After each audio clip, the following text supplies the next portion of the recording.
자, 여러분 안녕하세요. 예, 우리 감독이 바뀌어가지고 또 사인이 잘 안 맞네, 이거. 어? 아유, 공부 잘 돼요? 잘 안 되시고. 안녕하세요. 좀 처음 왔어요. 그러니까 제가 인사드렸잖아요. 처음. 예, 안녕하세요. 안녕하시고. 그 다음에 나머지는 그러시고. 하여튼 우리 만나서 반갑습니다. 지금 이제 4주가 지났고요.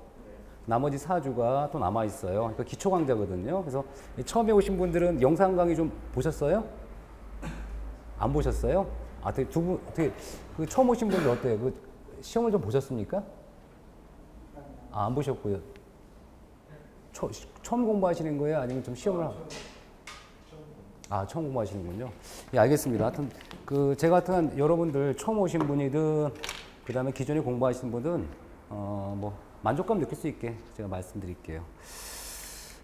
자, 우리가 이제 교재 보시면 316쪽에 설비 총론이라고 나와요. 그렇죠?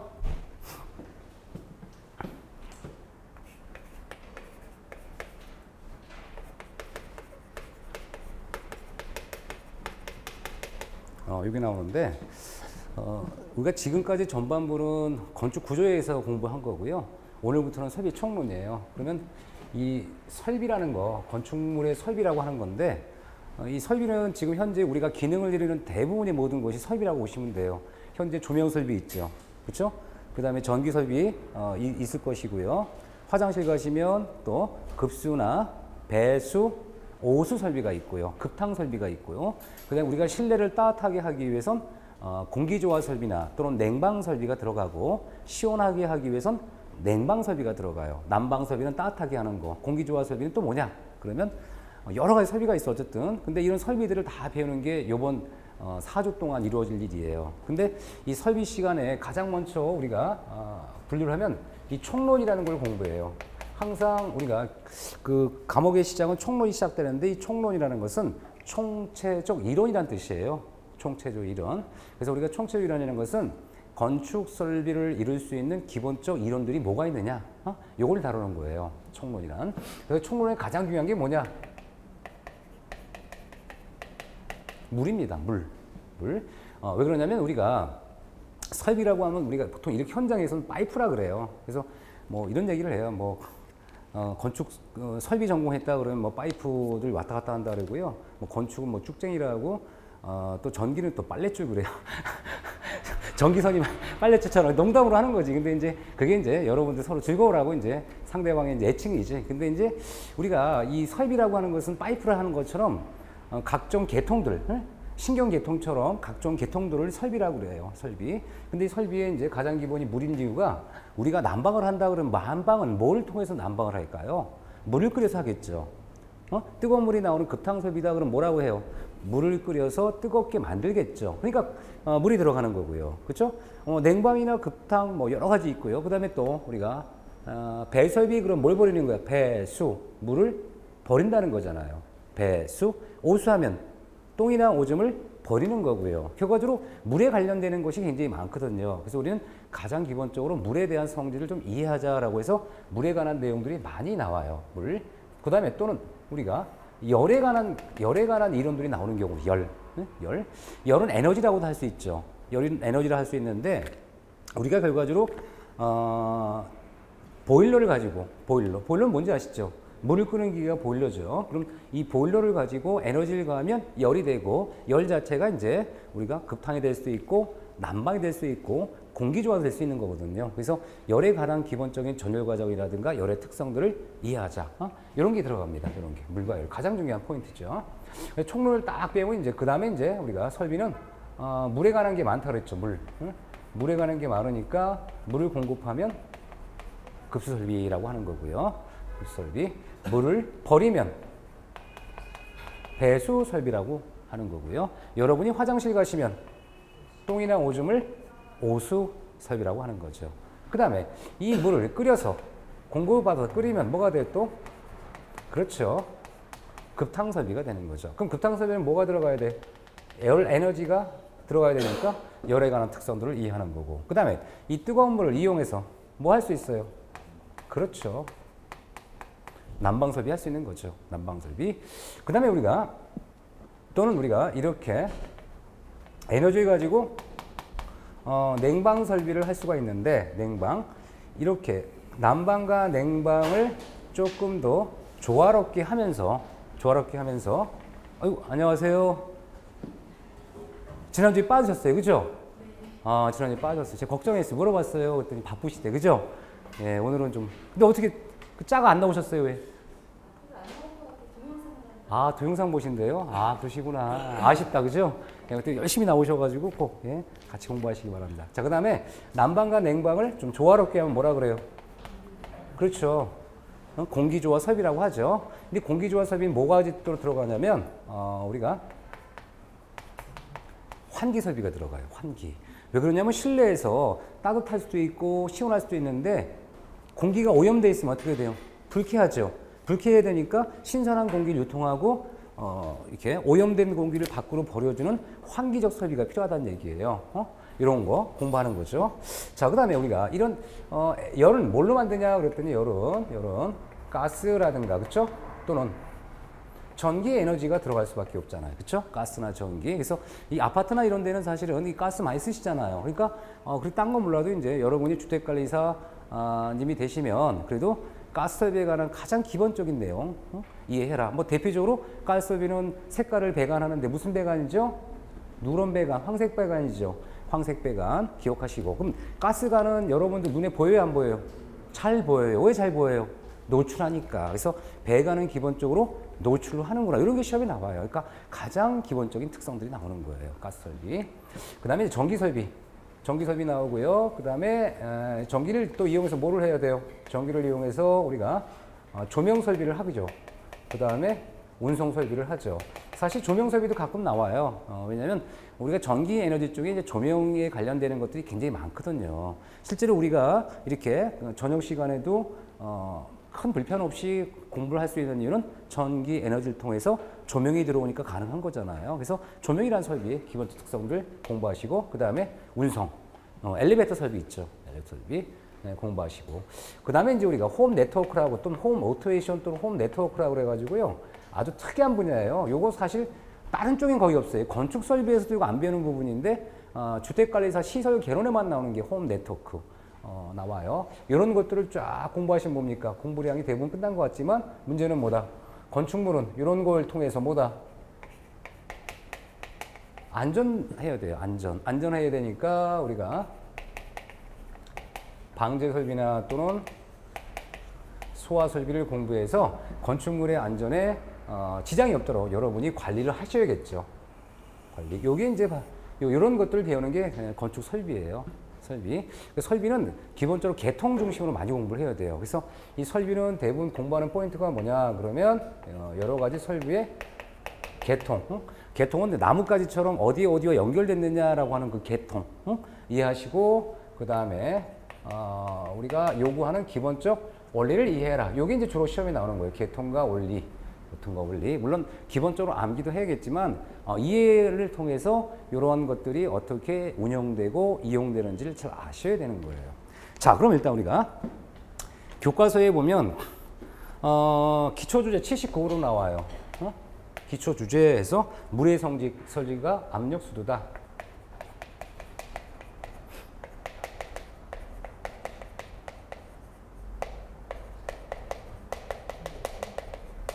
압력수두라고 나왔죠. 압력수도. 물의 성질. 이때 우리가 물의 중량과 부피라는 게 나와요. 중량과 부피. 그러면 물이죠. 물이 이렇게 있는 거예요. 자, 요 정도가 이제 물의 높이라고 치자고요. 물이에요. 그런데 여러분 물을 끓이면 주전자 뚜껑이 벌렁거리죠. 그렇죠? 그러면 물의 최적이 증가한 거예요? 감소한 거예요? 부피가 증가한 거예요? 감소한 거예요? 증가한 거죠. 그렇죠? 맞아요. 증가한 거예요. 그래서 물은 끓이면 부피가 팽창된다. 그렇죠? 여러분이 아마 우리가 일상생활을 통해서 알 수 있는 거잖아요. 근데 또 한편은 물을 냉동실에 얼려놨어요. 냉동을 시켰어요. 냉동을 시키면 어떻게 돼요?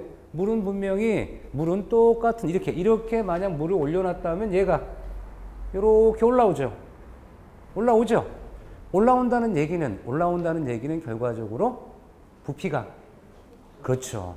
커진 거예요. 커지는 걸 팽창했다고 하고 작아지는 거를 우리가 수축했다고 하는데 어쨌든 팽창한 겁니다. 팽창. 그러면 결과적으로 우리가 이렇게 기온이 올라가든 기온이 떨어져든 부피가 팽창할 텐데 그러면 부피가 가장 작을 때가 몇 도일까? 그랬더니 교과서에 몇 도로 나와요? 4도씨다. 40이 아니라 4도.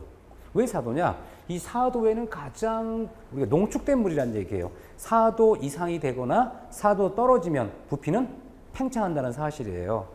그 다음에 우리 비중이라고 나와. 비중.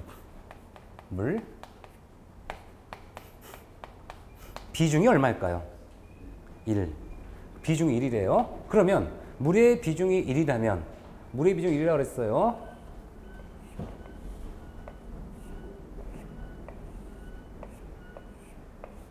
자,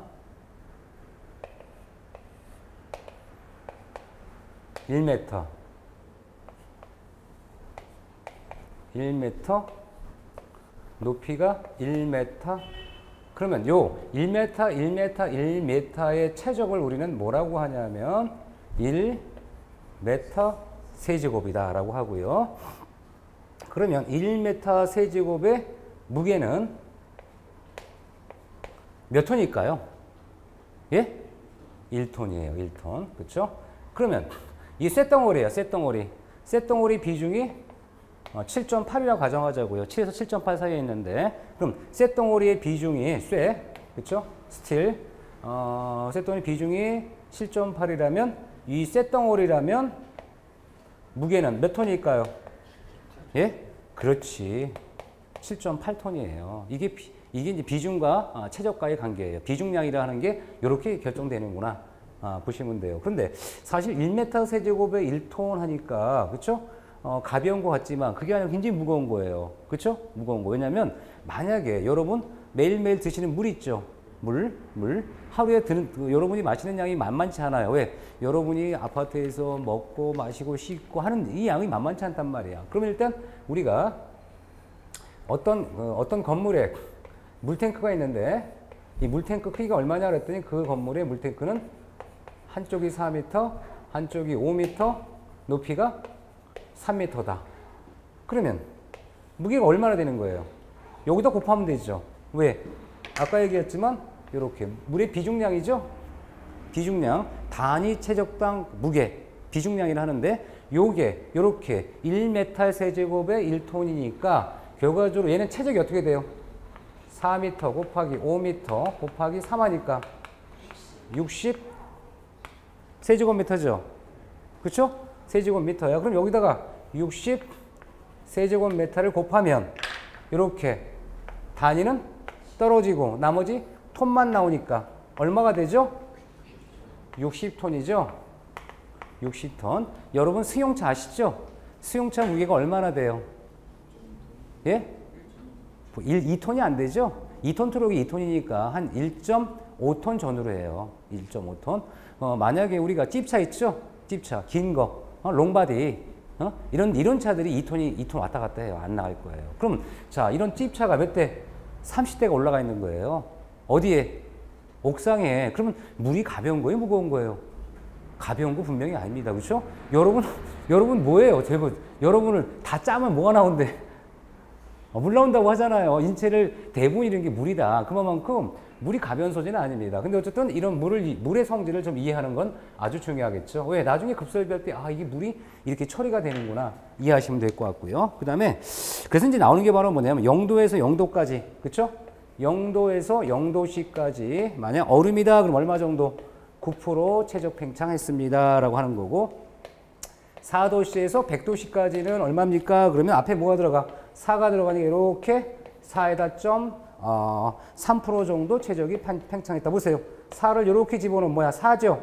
4. 점 하니까 3, 4.3. 그렇죠? 기억하는 거예요. 4.3% 최적 팽창하더라. 그럼 100도의 물이, 그렇죠? 100도의 증기로, 우와, 무지하게 크죠? 몇 배예요? 1700배. 와, 그렇죠? 대단한 겁니다. 1700배 증가하더라. 그러니까 이마만큼 온도에 따른 최적 변화가 심하다는 건 그만큼 주의를 하라. 배관할 때. 그렇죠? 왜? 물을 가만히 있는 것 같지만 이 물이 이 배관 내에서 온도 변화가 되면 이렇게 팽창 압력이 생기니까 그 팽창 압력 못 견디면 어떻게 돼요? 뻥. 그렇죠? 그 부분이 터져서 문제가 되는 겁니다. 그래서 겨울철에도 동파된다고 하죠. 왜 동파되는 거예요? 물이 얼어서 배관 내에 물이 얼어서 최적이 팽창하니까 이 배관 내 이러한 배관 내 그 접촉 부위나 이런 부위에 견딜 수 없어서 그게 이렇게 미끄러지는 거예요. 그렇죠? 자, 그다음에 이제 우리 수압이라고 나와. 주제 80. 근데 이제 승화라는 가정이 나와. 승화를 잠깐 이해할게요. 승화는 우리 기출문제 나왔던 건데 우리가 상태 변화라는 게 있어. 응? 이것도 이제 아주 중요한 요소가 되는데 상태 변화, 물질의 상태 변화인데 이렇게 보통 여기가 압력이에요. 여기가 온도입니다. 온도.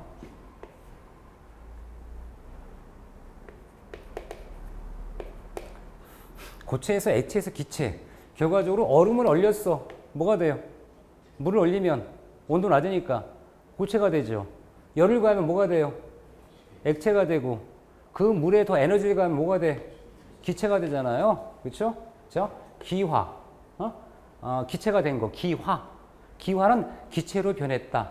액화 그러면 액체로 변했다. 그렇죠? 응고, 융해, 응고, 굳어졌다. 피가 응고됐다고 하잖아요. 피가 액체가 뭘로 이렇게 딱지가 생기잖아. 응고, 그렇죠? 융해. 근데 얘는 뭐냐면 얘는 고체에서 액체에서 기체 또는 기체, 액체, 고체는 뭐예요? 상태 과정을 절차를 밟는 거죠. 근데 이 친구는 이렇게 절차를 안 밟고 어디 액체를 거치지 않고 이렇게 고체에서 기체로, 기체에서 고체로 변했다. 요거를 우린 뭐라고 했다? 그렇죠. 승진을 한 거예요. 그렇죠? 한마디로 승진을 한 거니까 한 번에 빵. 그렇죠? 단계적으로 올라가는 게 아니라 요걸 승화 과정이라 하더라. 그래서 압력과 온도의 관계를 요거 상태 변화를 하는 겁니다. 그 다음에 기초주제 80이 나와요. 기초주제 80.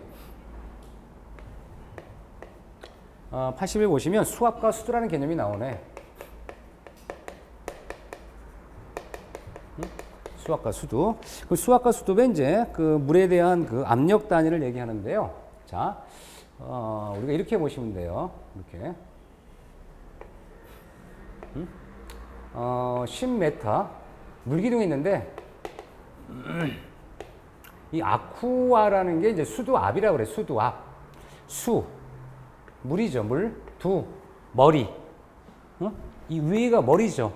물 기둥이라 하잖아요. 물 기둥에 뿌리가 있고 머리가 있을 거 아니에요. 그럼 요 물 기둥에 누르는 그 압력을 수도압이라 하는데 10m 수도압에 해당하는 걸 10m AQA 아쿠아라고 합니다. 10m 아쿠아. 뭐라고요? 10m 아쿠아 이렇게 표현을 해. 10m 아쿠아면 우리가 건축 설비에서 10m 물 기둥에 관한 그런 압력을 얘기하는구나. 그러면 이 물 기둥의 높이가 높아지면 높아질수록 밑에 누르는 압력은 더 높아지겠죠. 높아지겠지. 그럼 10m 아큐아 정도에 눌러주는 그 압력을 이렇게 얘기했대요. 1제곱센치 얼마냐? 그랬더니 1kg이다. 뭐 F를 붙이기도 해. F는 이제 중력과 속도에 관련되는 건데 어쨌든 관계없어요. 어쨌든 이렇게 1kg 뭐 제곱센치라고 얘기했던 겁니다. 그렇죠? 그러면 만약에 얘가 10m 물기둥이 1이니까 만약 1m 1m 수도압이다. 이렇게 수도압을 했을 거예요. 제가 수도압에 해당하는 그 압력은 얼마냐? 그럼 어떻게 돼요? 10이 1로 갔으니까 얘도 10분의 1이니까 얼마가 돼요? 0.1kg per 제곱센치 0.1kg per라고 그래. per. 우리가 밑에 있는 걸 그래서 우리가 이렇게 해서 수도압을 이렇게 압력 단위로 표현할 수 있다는 게 교재에 나와요. 근데 이제 우리가 뭐라고 보냐면 다시 10m 물기둥은 1이라고 나왔죠. 근데 우리가 메가파스칼이라는 단위가 나와요.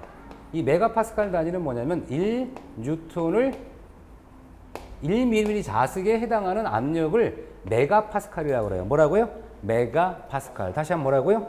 메가파스칼. 왜냐면 여러분들이 교재를 읽고 이해하시려면 이게 뭔지를 알아야 될 거 아니에요. 그래서 메가파스칼도 압력 단위예요. 압력. 이 압력은 뭐냐? 내가 일정한 부분에 힘을 딱 주면 누르는 힘이 있죠. 누르는 힘을 뭘로? 숫자로 표현하는 거예요. 누르는 힘을. 여러분이 누군가를 밀었어. 그럼 이때 뭘 줬다 그래요? 압력을 가했다 그러죠. 마찬가지로 물도 중력으로 밑으로 이렇게 눌러주고 있죠. 그럼 눌러주는 그 압력을 이렇게 표현하는데 미터로 표현하면 미터 아쿠아 또는 미터 수도압이라 하고요. 그죠? 그 다음에 1제곱센치 요 1제곱센치 얼마의 무게로 몇 킬로그램이 실렸냐 그러면 우리 킬로그램 퍼 제곱센치가 되는 거고요. 1뉴턴을 1mm 자성의 압력으로 놓을 때 메가파스칼이라 하는데 문제는 약 얘가 얼마다? 요거에 또 10분의 1이니까 0.1. 그러면 잘 보세요. 자, 10m가 요렇게 갈 때는 얼마가 돼야 돼요? 환산할 때. 킬로그램 퍼 제곱센치가 될 때는 약 10분의 줄어들죠? 그 다음에 1이 이렇게 0.1 됐다는 얘기 뭐야? 킬로그램 퍼 제곱센치가 메가파스칼 갈 때는 어떻게 돼요? 얼마씩 줄어들어요? 약? 그렇죠. 10분의 1이죠. 요 관계만 이해하시면 돼요. 암기하셔야 돼요. 한마디로 여러분 물어볼게요. 만원짜리가 하나 있어요. 만원짜리가 있는데 1000원짜리 몇 장이죠? 10장. 그럼 1000원짜리 10장이에요. 그럼 1000원짜리는 만원장의 몇 분의 1이다? 요거죠? 똑같아요. 무슨 말인지 알죠? 예, 그럼 다시 물어볼게요. 1000원짜리가 있어. 1000원짜리는 100원짜리 몇 개 모이면 몇 개 모여야 돼요? 1000원 한 장, 10개 모여야 되죠? 그럼 다시 말씀드려서 뭘 얘기하냐면 우리가 100원짜리가 몇 개 모여? 10개 모이고, 그렇죠? 그럼 1000원이 되고 다시 1000원짜리가 몇 개 모이면 10개 모이면 만원이 되잖아요. 그럼 우리가 요 단위가 같다 다르다? 다르겠죠? 1000원, 만원 틀리잖아요. 마찬가지로 우리가 환산을 할 때 10m 아쿠아를 킬로그램 퍼 제곱센치를 할 때 어떻게 한다? 10분의 1로. 그 다음에 1킬로그램 퍼 제곱센치를 메가파스칼 할 때 얼마를? 10분의 1을. 그럼 거꾸로 메타 아쿠아를 메가파스칼로 할 때는 어떻게 하면 돼? 그렇죠. 100분의 1이다. 그러면 다시 해서 메가파스칼을 미터 아쿠아를 할 때는 몇을 곱하면 돼요? 100을 곱하는 거. 이거죠? 예, 이걸 곱하면 되잖아요. 100원짜리 100을 곱하면 얼마가 나와요? 만원. 요건 잘하면서 메가파스칼을 미터 그래 헷갈리는 거 그죠? 예, 항상 돈으로 생각하세요. 여러분 돈 어때요? 소중하죠. 예, 공부도 소중한 겁니다. 이렇게 해서 이제 우리가 압력 단위 요 하나만 외우는 거야. 자, 딴 거 몰라. 자, 그럼 다시 한번 자, 1m 미터라고 하는 수도압, 미터 수도압을 킬로그램 퍼 제곱센치를 할 때는 얼마에 곱한다고요? 10분의 1. 다시 킬로그램 퍼 제곱센치를 메가파스칼 할 때는 10분의 1. 그렇죠? 그럼 다시 우리가 미터 수도압을 메가파스칼 할 때는 얼마를 곱한다? 100분의 1. 그렇죠? 요것만 기억하면 되겠죠. 왜? 요걸 나중에 잘 모르시면 계산 문제 잘 못 맞춰. 근데 이거 잘 몰라도 돼. 왜 몰라도 돼요? 우리 시설개론에서 계산 문제 몇 문제 나와요? 2문제, 3문제. 그렇죠? 그거 맞출 필요 있어요? 그거 맞추려고 하면 노력하면 어떻게 돼요? 좌우측에 흰머리가 나기 시작하면서 예. 그렇죠? 있던 머리도 빠져요. 근데 문제는 뭐야? 점수에 그게 도움이 안 돼. 왜? 계산 문제는요. 시험장 가면 더 떨려서 못 풀어요. 차라리 몰라도 되는데 처음 공부하니까 이런 게 있다라고 하시고요. 나중에 이제 몇 월도까지 한 4월도까지 이해한 과목 이제 넘어가는 거예요. 그렇죠? 그 제가 강의하다 보면 뭐라 그래요? 계산 문제 설명을 해. 그럼 뭐라고 하냐면 통과하라 그래 막. 왜? 아우성치입니다. 그거 할 시간 딴 거를 설명해 주세요. 그래서 하지만 그래도 기초 강좌와 기본서 강좌는 조금 설명해 드리고 왜? 또 이러신 분이 있어요. 그 공부를 하면서 나름대로 이제 성취감을 느끼신 분은 제가 설명을 해 드려요. 하지만 어쨌든 요 계산 문제 몇 문제? 2문제에 관련되는 문제인데 몰라도 큰 관계 없더라. 하지만 처음 공부하시니까 그렇죠? 알아야 되고 그다음에 우리 마찰 손실 수도가 나와. 요건 외워야 돼. 별표야. 별표 3개. 3개 별표. 예. 찍으셨어요 벌써? 어휴, 제일 오래 걸렸어요. 제가 왜 오래 걸린지 아세요? 이분은 별표 그러니까 크게 하나 딱 그려놨어. 요분은 별표를 3개 그려 이렇게. 제가 뭐라 그랬어요? 3. 무슨 말인지 알죠? 예, 요거. 그러면 별표 3개야. 그렇죠? 별표 표시했어요? 오케이. 어떻게 했어요? 1번, 2번, 3번 중에. 예? 1번. 예, 훌륭합니다. 예, 훌륭합니다. 예. 자, 그럼 우리가 별표인데, 우리 관내 마찰 손실 수두라 합니다. 자, 소리내서 읽어보세요. 시작. 이게 참 발음이 안 돼요. 그렇죠? 저도 공부할 때 이게 관내 어쩌고저쩌고 관내 마찰 손실 수두입니다. 다시 한번 뭐라고요? 관내 마찰 손실 수두. 그러면 이 의미가 뭐냐면 이 관이라는 건 배관이에요. 배관 안에 그렇죠? 마찰이 생겨서 수두가 뭐예요, 우리가? 압력이라 했죠. 물기둥의 압력. 압력이 떨어졌다 이런 뜻이에요. 그래서 배관내 마찰 손실, 관내 마찰 손실 수두라고 합니다. 다시 한번 뭐라고요? 관내 마찰 손실 수두. 기억하시면 돼요. 근데 어쨌든 이 관내 마찰 손실 수두가 쫙 있어요. 그래서 이제 이 관내 마찰 손실을 보면 어쨌든 마찰 저항이나 점성에 의해서 요 수두압이 떨어지는 거야. 수두압이 떨어지는데 공식이 나와요. 그럼 관내 마찰 손실을 H라고 했고, H라고 했고 처음에 F라고 나와. F는 계수겠죠. 그렇죠? 이렇게 나오고 자 L, V, 자승 이렇게 나와. 그 다음에 요 L이야 L. 여러분 가끔 그래요. 우리가 뭐 친구랑 대화를 할 때 전화 막 하면서 무슨 중요한 날짜야. 너 그 날짜 꼭 기억해. 이건 모르면 너 친한 친구들끼리 그렇죠? 뭐라 그래요? D죠. 그런 적 하나요? 안 하시죠? 여러분들은 안 하시는데 아마 하시는 분도 가끔 있어요. 오랜 초등학교 동창이라든가 그러면 편하게 나오잖아요. 그래서 우리가 이걸 모르면 어떤다? 이걸 모르시면 D, E, G죠? 그렇죠? 요거 아니에요. DG, D죠. 그렇죠? 자, 이걸 모르면 뭐라고요? DG. 그렇죠? DG입니다. 그래서 LV 자승 나누기 DG입니다. F는 그냥 당연히 이거 모르면 어떻게 F 학점 맞아요. 그래서 자, LV 자승 나누기 DG. 뭐라고요? LV 자승 나누기 DG. 그렇죠? LV 자승 나누기 DG. 외우는 거야. 왜? 요거는 숫자 문제로 나눈 게 아니라 지문으로 나와요. 비례냐 반비례냐. 그러니까 LV 자승 나누기 D죠. 그렇죠? 다시 뭐라고요? LV 자승 나누기 D죠. 그렇죠? 기억하시면 돼요. 요건 모르면 뭐 하라고요? 예. 예, 여러분 안 뒤지세요. 다 삽니다. 그럼 일단 우리가 요거는 개수라 그래. 개수. 무슨 개수값이 있어요. 왜냐면 우리가 관내 마찰의 손실을 하는 것도요, 뭐 주철관이라든가 스테인레스관이라든가 또는 우리 PVC 파이프라든가 해서 재질별로 다르거든요. 그 정도가. 그래서 이제 어떤 개수를 얘기하는 거고, 얘는 배관의 길이에요. 길이니까 단위는 미터라고 표시하면 되고요. 여기는 유속이에요. 미터 퍼 세크. 우리가 1초에 몇 미터를 갖느냐. 요걸 다시 어떻게 해야 돼요? 자승을 하는 거죠. 자승을 하는 거고요. 그 다음에 얘는 배관의 직경 또는 같은 얘기로 지름이라고 그래. 지름. 지름. 그래서 우리 배관이 동그라니까 여기서부터 여기까지 길이를 재잖아요. 요게 이제 뭐예요? 요게 직경이에요. 직경. 요 끝에서 끝에까지. 여기 배관 안쪽에 있지. 안쪽에 요 치수를 얘기하는 거야. 지름. 지름을 얘기하는 거예요. 배관의 지름을 얘기하는 거고. 어쨌든 그렇고. 그 다음에 이 G는 우리가 뭐라고 하냐면, 우리는 잘 못 느끼지만, 이 중력, 이 가속도라고 있어요. 사실 우리가 물이 가만 내비둬도 중력 때문에 아래로 힘을 가하잖아. 위로는 힘을 안 가잖아요. 그렇죠? 아래로 힘을 가요. 물론 위로 올라가는 부력도 생기긴 하지만 대부분의 물체들은 이렇게 아래로 가고요. 물은 등방 압력이라서 누르는 힘과 부력이 동시에 존재해요. 근데 어쨌든 대부분의 물질, 여러분은 항상 뭐야? 안전하게 있으니 이게 중력방을 힘을 받으니까 안전하게 있잖아요. 그러면 일단 중력과 속도는 얼마냐? 그러면 9.8 메타 퍼 세크 자승 외우셔야 돼요. 9.8 미터 퍼 세크 자승. 근데 이거 안 이어도 될 분들이 있어요. 왜? 계산 문제 포기하시면 안 이어도 돼요. 그냥 왜? 계산 문제는 뭐 틀려도 되니까 여러분이 생각에 따라. 근데 어쨌든 이 공식은 외워야 돼. 왜? 자 보세요. 왜 외워야 되느냐? 자, 배관 내 마찰 손실 수도예요. 그렇죠? 손자만 쓸게. 손실 수도 압은 손실 수도는요. 개수 곱하기 배관 길이.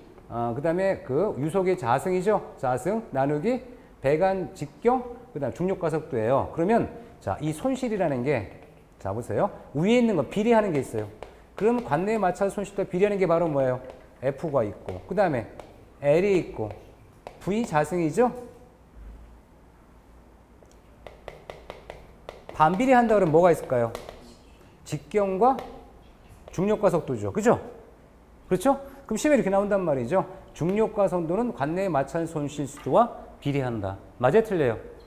틀렸잖아요. 그럼 요거를 외우려면 그냥 차라리 뭐 하는 게 좋아요? 공식을 외워서 뭐 생각하면 돼? 공식을 외워서 이렇게 요거를 다시 볼게요. 요걸 다시 계산하면 어떻게 되냐면 좀 더 쉽게 얘를 F로 올려주는 거예요. F 올리고 L V 자승 D EG죠. 그러면 우리는 뭘 할 수 있냐면 요거는 다 뭐다?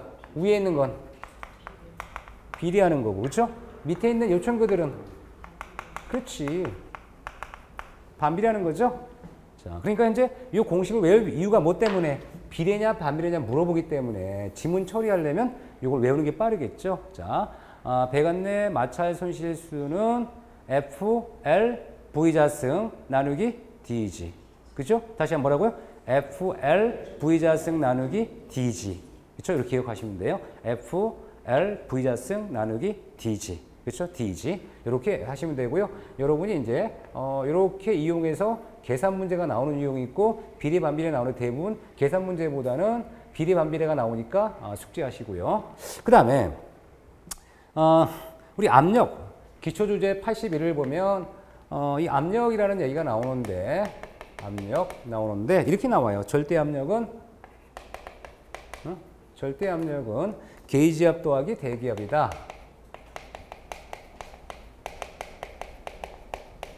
이런 용어가 나와요. 그러면 그게 뭐냐? 자, 우리가 산이 있고 여기 산 밑에 이렇게 들판이 있어요. 구름이 이렇게 있고, 그죠? 여기가 이제 지구 대기층이야. 예를 들어서 대기층. 그러면 산에 올라가면 밥이 잘 돼요, 안 돼요? 잘 안 돼요. 왜 안 돼요? 공기가 눌러주는 대기압이, 자, 여기는 요거밖에 안 되죠. 무게가. 얘는 평소에는 무게가 무거웠잖아요. 지금 현재 여러분들 지나가다 보면 어깨가 좀 무거우시죠? 왜? 대기압이 느끼는 거야. 그렇죠? 민감하게. 그렇죠? 자, 그게 뭐냐면 이렇게 대기압이 무게가 아래로 가면 무거우니까 대기압이 세고 낮잖아요. 그렇죠? 그런데 우리가 어떤 용기 있어, 용기. 어떤 이런 통 안에다가 압력을 댔어. 어떤 상태. 압력을 딱 재면 숫자가 나와. 그럼 요 숫자를 이렇게 여기서 재나 압력은 같게 나오죠. 왜? 요 통 속에 있는 용기의 게이지압이니까 통에다가 뭔가를 놓고 압력을 잰 거예요. 그러면 이 통에다 재는 압력은 어디 가나 똑같죠. 그런데 실제로 뭐야? 대기압은 틀리지. 그러니까 우리 절대압력은 뭘 얘기하는 거예요? 요 게이지압에다 대기압만큼을 더하는 게 절대압력으로 했던 겁니다. 그럼 절대압력은 게이지압 더하기 대기압이다. 그럼 결국 이걸 뭘로 나와요? 시험 지문에 절대압력은 게이지압의 대기압을 빼는 것이다. 맞아요? 틀려요? 틀렸죠. 이렇게 나오는 거예요. 자, 기출문제죠. 자, 그 다음에 이제 우리가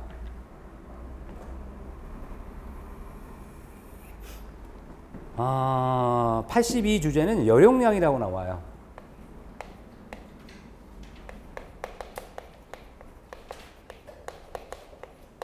열용량 이렇게 나와요. 열용량. 우리가 이제 열용량 하면 우리 이렇게 얘기해요. 열용량이 뭐냐? 그러면 질량 곱하기 비열이다. 이거 비중량이라고 합니다. 비중량. 비중량이라고도 하는데 어쨌든 이렇게 얘기를 해요. 이렇게. 자, 그다음에 보통 질량을 그냥 우리 G라고 하기도 하고요. 비열을 C라고 표현하기도 해요. GC. GC라고 합니다. GC. 질량 비열을 이렇게 표시해요. 그러면 이제 예를 들어서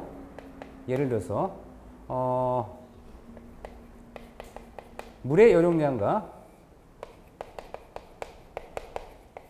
콘크리트 열용량을 비교한다면 여러분 생각은 자 1번과 2번 중에 어디가 더 클까요? 여러분 생각에 콘크리트의 열용량과 물의 열용량을 비교하면 어디가 클 것 같나요? 자, 그렇죠. 여러분 객관식은 손으로 하면 되는 거죠. 그렇죠? 오늘 오신 분 손 들어보세요. 오늘 오신 분. 예, 그렇게 손 드시면 돼요. 그렇게. 자, 우리가 여러분 처음 오셨으니까 이제 우리가 수업 참여를 하는 거야. 여러분 지금까지 수업 들어서 알죠? 저는 항상 이렇게 가급적 거수를 하라 그래요. 왜냐면 잘 모르면 안 내도 되는데 이런 생각하시면 돼. 여기 수업 시간에 와서 틀리면 그쵸? 예, 괜찮은 거예요. 시험장에서 틀리면 안 되는 거죠? 그럼 우리는 뭘 생각하냐면 수업 시간은 틀리든 맞든 여러분이 잠깐 찍어봐야 돼. 그래서 여러분이 틀린 건 시험장에서 훨씬 더 확실하게 맞출 수 있겠죠? 자, 그래서 항상 수업 시간에 계속 이렇게 제가 이렇게 여러분과 대화도 하고 관련되는 내용도 질문도 합니다. 자, 1번과 2번 둘 중에 하나야. 자, 1번이 무겁다. 손들어. 1번이 열용량이 크다. 1번, 예. 2번이 크다. 예, 그러시군요. 손 드셨어요? 손을 안 드시면 그렇게 제가 질문을 해요. 그죠? 앞으로는 참여하실 거 아니에요. 참여하실래, 안 하실래요? 열심히 하겠습니다. 그렇죠? 박수 한번 크시세요. 박수 한번. 박수 참여하겠다고 했으니까. 그래서 예, 여러분들이 다 들으셨어요. 그죠? 예, 한번 해보는 거예요. 혹시나 불편하시면 얘기하세요. 왜? 혹시나 불편하시면 안 해도 돼요. 자, 그럼 일단 좋아요. 근데 물과 콩쿠르는 있는데 물의 단일량이 얼마인지 공부했어. 얼마였어? 물의 단일량은 1톤이니까 1000kg per 메타 세제곱. 이게 단위 중량. 응? 질량 비중량이라 하고요. 그 다음에 여기다가 비열이 얼마냐? 몰라. 콘크리트 무게가 얼마죠? 2400kg이에요. 1m 세제곱에. 그럼 딱 보니까 무슨 생각해? 콘크리트가 어우 그래 2번이 맞다라고 하지만 물은 우리가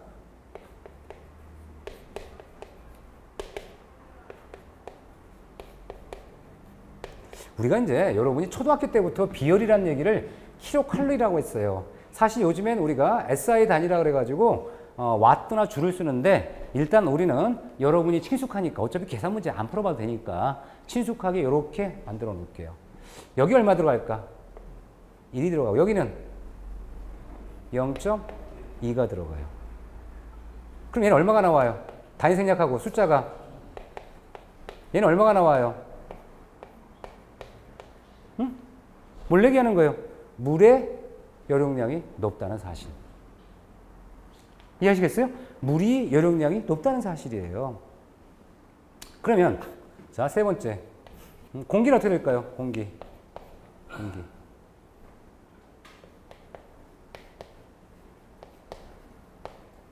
1.2예요. 1.2. 공기는 나중에 얘기할까요, 그냥?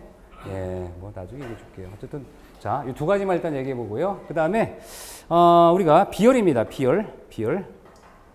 여기 나오네 바로. 83회 비열인데 우리가 비열이라는 것은 우리 뭘로 공부했어요? 킬로 칼로리 퍼 킬로그램 도시라는 것은 어떤 물질, 그렇죠? 1kg을 1도씨 가는데 필요한 열량이었어요. 이때 물은 얼마라고 그랬었죠? 1, 그렇죠? 그럼 공기는 얼마냐? 그러면 공기는 0.24 이렇게 들어가. 단위 똑같고. 자, 그렇다면 우리는 공기와 물에 대한 차이를 좀 이해하셔야 되는데, 자, 그럼 좋아요. 그냥 쓸게요. 다시 공기는 우리가 1.2 kg per 메타 세제곱에 0.24 kcal per kg 도시가 되면 얼마가 됩니까? 그러면 0.288이 돼요. 0.288. 그렇죠? 이용 됩니다. 자, 그럼 0.288을 또 뭘로 보냐면 0.2로 보기도 해요. 그렇죠? 그다음에 이거 공기의 그 비율은 이렇게 생각하면 돼요. 공기가 안 좋으면 지분을 2사 가죠. .24예요. 그렇죠? 이렇게 생각합니다. 저는 .24. 그렇죠? 공기가 안 좋으면 2사 가잖아. 그렇죠? .24. 그러면 이제 이렇게 곱하면 여기 나와요. 그럼 잘 보세요. 여기서 중요한 포인트가 또 하나 있어요. 자, 공기를 데우면 0.288이에요. 그렇죠? 물을 데우면 1000이에요. 그러면 이 두 개를 비교하면 어디가 요용량이 높다? 예? 물이 요용량이 크죠? 그러면 요용량이 크다는 것은 또 어떤 특징이 있느냐? 여기 아예 교과서에 안 나올 거예요. 그 내용이. 나오나? 안 나오네. 어떤 특징이 있냐 그러면 요용량이 큰 재료를 이용해서 급탕이나 난방을 하면은 요용량이 크다는 것은, 자, 요용량이 크다는 것은 똑같은 무게지만 초기에 가열하는데 에너지가 더 들어가요? 덜 들어가요? 더 들어가죠. 얘는 덜 들어가죠. 그쵸?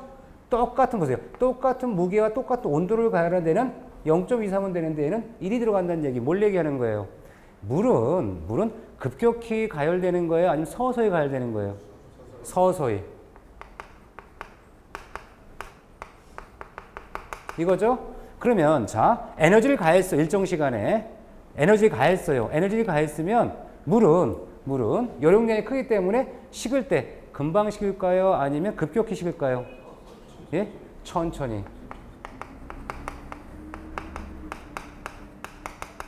자, 반대로 공기는 어떻게 될까요? 공기는 물에 비해서 에너지가 작게 들어도 온도가 올라가니까 급격히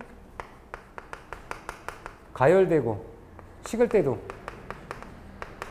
급격히 식는다는 거예요. 그럼 그게 뭐냐면 이 물을 이용하는 이런 난방 방식은요, 여력량이 높기 때문에 서서히 가열되고 서서히 식어요. 그런데 공기나 증기를 이용하는 이런 난방 방식은요, 아주 급격하게 가열되지만 식을 때도 순식간에 급격하게 식는다는 얘기입니다. 그래서 여력량이 큰 소재를 이용하면 서서히 가열되고 서서히 식으니까 이러한 특성이 있다는 것은 주거용에 적합해요, 업무용에 적합해요?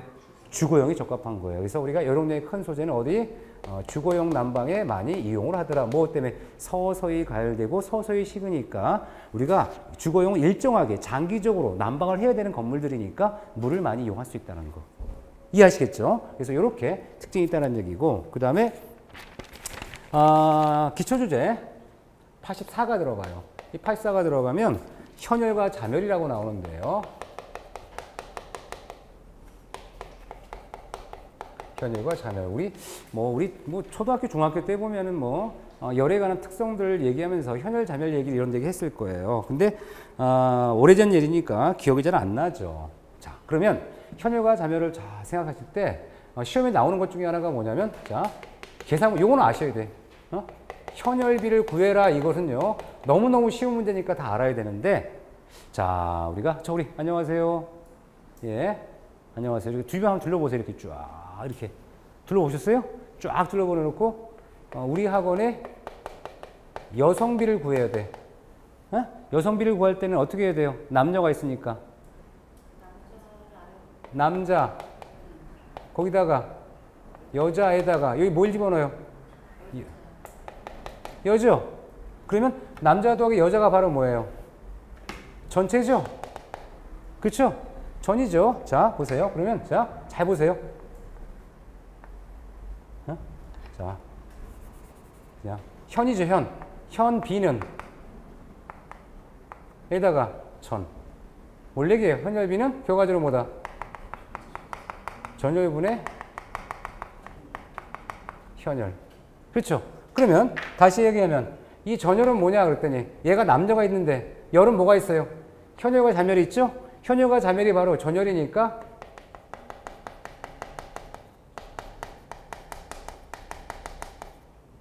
이거예요. 어때요? 시험장에 나오면 얘는 뭡니까? 그냥 너무너무 쉽죠? 이런 거 틀리면 돼야 안 돼요?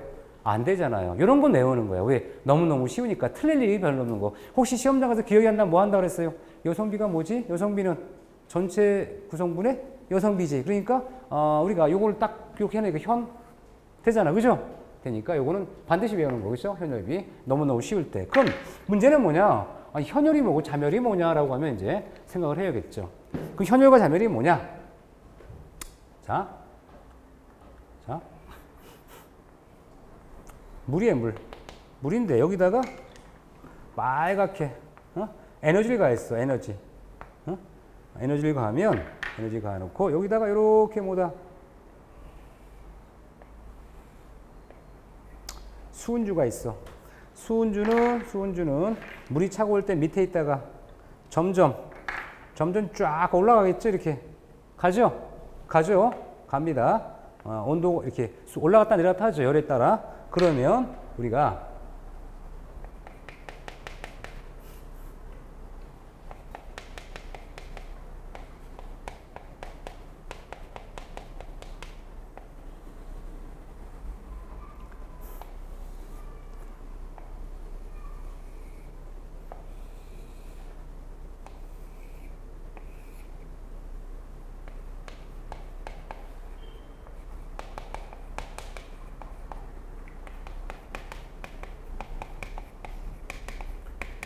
포인트가 이거예요. 자, 현열의 경우라면 현열은 에너지를 가하면 오케이죠?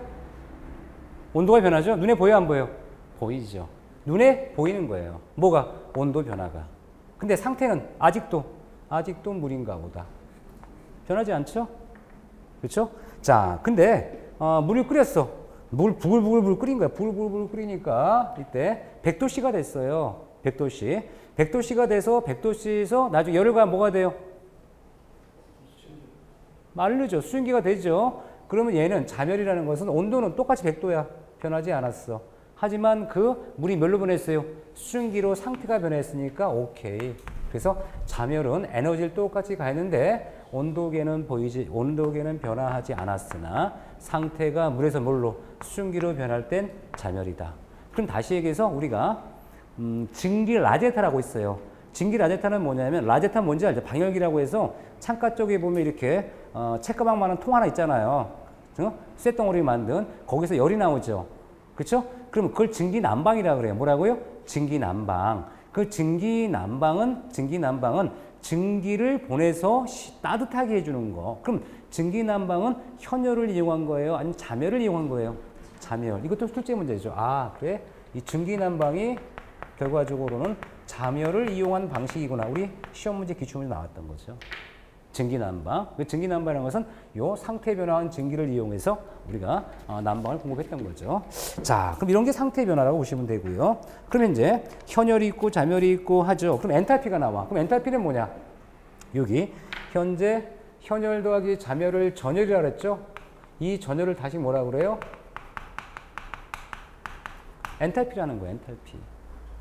전체 열, 현열량 더하기 자멸량 그 에너지량의 합계를 우리가 엔탈피라고 했던 거예요. 엔탈피. 아, 엔탈피는 현열 더하기 자멸이구나. 이렇게 생각하시면 되고요. 그래서 우리가 100도의 물과 전기 이렇게 변하는 게 있는데 뭐 이렇다 치고요. 이때 이제 자멸량 보면 뭐 기화자멸, 융해자멸 같은 게 있어요. 예, 뭘 얘기하냐면 자, 우리가 이렇게 보이고 이게 물이에요. 이렇게 보이는데 이게 이제 증기 얘기하는 거, 그렇죠? 증기. 증발 상태에서 증기가 되고요. 그 다음에 얘는 얼음이에요, 얼음. 여기는 증기가 물이에요, 물. 그럼 이 물은 이렇게 눈에 보이는 게 온도계가 보이니까 쫙 올라가는 거고요. 이렇게 어리게 0도씨 얼음과 0도씨 물은 온도 변화가 없죠.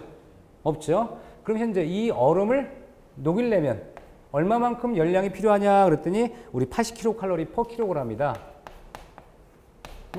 이 정도 있으면 뭐예요? 우리가 그 열을 이용할 수 있다는, 이 정도 이용하면 우리가 상태 변화된다는 얘기고, 그 다음에 우리가 그 기화자멸이라고 해서 이제 우리 얘는 539 kcal per kg 뭘 얘기해요? 1kg에 539 kcal를 얘기하면 뭐가 상태가 변화하더라. 이런 걸 우리가 기화잡열, 얘는 녹이니까 융해잡열, 기화잡열이라고 했던 겁니다. 상태를 변화하는 데 필요한 열량을 얘기하는 거예요. 열량. 그러니까 어떤 물질 1kg을 80kg, 얼음에 1kg을 80kg 열량을 가하면 뭐가 되는 거예요?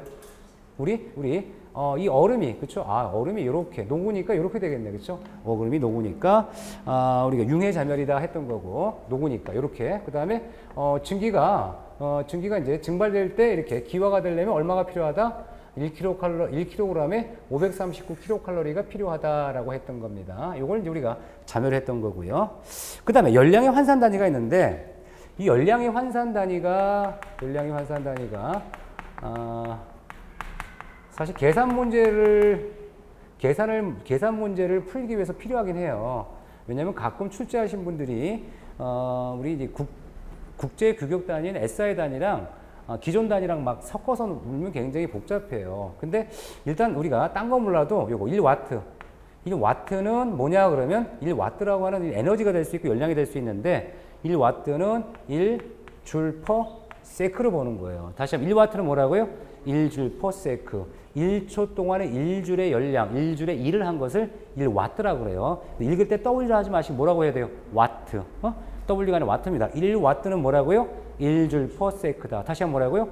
1와트는 1줄 per sec다. 왜? 시험 문제 지문이 나왔는데 이걸 읽을 줄 아셔야 되잖아요. 그렇죠? 계산 문제 틀려도 관계없지만. 자, 그럼 1와트는 뭐라고요? 1줄 per sec라고 나온 거예요. 1줄 per sec다. 나와요. 그런데 이제 문제는 뭐냐면, 문제는 1칼로리 있죠.